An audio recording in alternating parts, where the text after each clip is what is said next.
कहते हैं कि एक बार शनिदेव को अपने शक्तियों पर बड़ा घमंड हुआ, क्योंकि आज तक कथाकथित ऐतिहासिक ज्ञान इंसान का यही कहता आया है कि शनि महाराज जिस पे भी विराजमान होते हैं, उस वस्तु, व्यक्ति, समस्त ब्रह्मांड के प्राणी या कथाकथित भूत जीव भी शनि महाराज के प्रकोप से नहीं बच सकते। इसी सोच के साथ वो हनुमान जी से भी मिले और हनुमान जी को भी अपने शक्तियों का दास बनाना चाहते थे।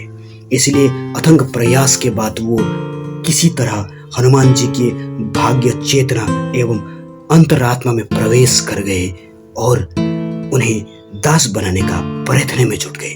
तब हनुमान जी को भी अपने चरित्र के आधार पे परिवर्तन दिखाना था।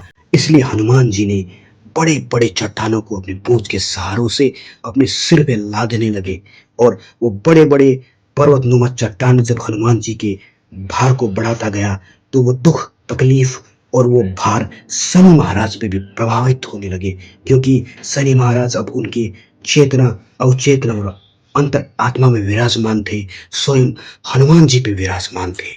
पर कुछ ही क्षण बाद शनि महाराज उस भार को नहीं संभाल पाए और हनुमान जी से माफी मांगने लगे। तब हनुमान जी ने उन्हें मुक्त कर दिए और शनि महाराज वहां से भाग निकले। यहाँ सीख क्या है? दरअसल यही तो वो सीख है जो हमें समझना है। अर्थात यदि आप किसी अन्य लोगों के विचार को अपने अंदर आने ना दे या आए गए भार को भी उन्हीं लोगों पे निछावर कर दे, उन्हें बांट दे, तो उस भार को वो लोग नहीं संभाल पाएंगे। इसीलिए यदि कुवृद्धि, कुबुद्धि या गलत विचार आपके जहन पे आता है तो उसका कारण आप खुद होते हो। इसलिए उस कारण को आने ही ना दे, ऐसे व्यक्ति या विचार से दूर रहे और हो सके तो उस विचार को उन्हीं पे ट्रांसफॉर्म कर दीजिए, उनको प्रस्तुत कर दीजिए, ताकि वो उस भार को ना संभाल पाए और आपसे खुद ही दूर चला जाए। और दूसरा प्रमुख सीख ये है, क्योंकि हनुमान जी के अंदर केवल राम बसते हैं। राम यानी reality, ethical decisions and limitations, मर्यादा, सत्यता और नैतिकता। फिर हनुमान जी को कोई अन्य ऊर्जा कैसे प्रभावित कर सकते थे? इसी भांति गलत विचार को हमें प्रभावित नहीं करना है, मन में संकल्प सत्य राम के भांति सत्य विचार को लाना है। क्योंकि राम हनुमान के भीतर थे, इसलिए अन्य ऊर्जाएं उसे हिला भी नहीं सके।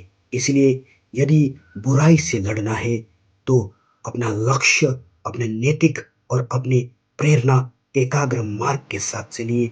संसार का कोई व्यक्ति आपके भीतर नकारात्मकता, नेगेटिविटी नहीं ला सकते, बशर्ते आपका संकल्प सही हो, एकाग्र हो और एक तरफा पवित्र हो। इसलिए शनि जैसी ऊर्जा से नहीं, बल्कि श्री राम जैसी ऊर्जा का साथ, हनुमान जैसी सोच के साथ को अपने भीतर रखिए। यानी ये केवल आप पे निर्भर करता है कि आप लोगों के विचार को अपने मस्तिष्क पे आने देते हैं या नहीं आने देते हैं। ये केवल आप तय कर सकते हैं कि आप सही हो या गलत, बशर्ते लोगों का कुविचार नहीं, आपका सुविचार आपके मन मस्तिष्क में हो, आपका विचार, पवित्र धारणा आपके साथ हो। सोचिएगा जरूर। धन्यवाद।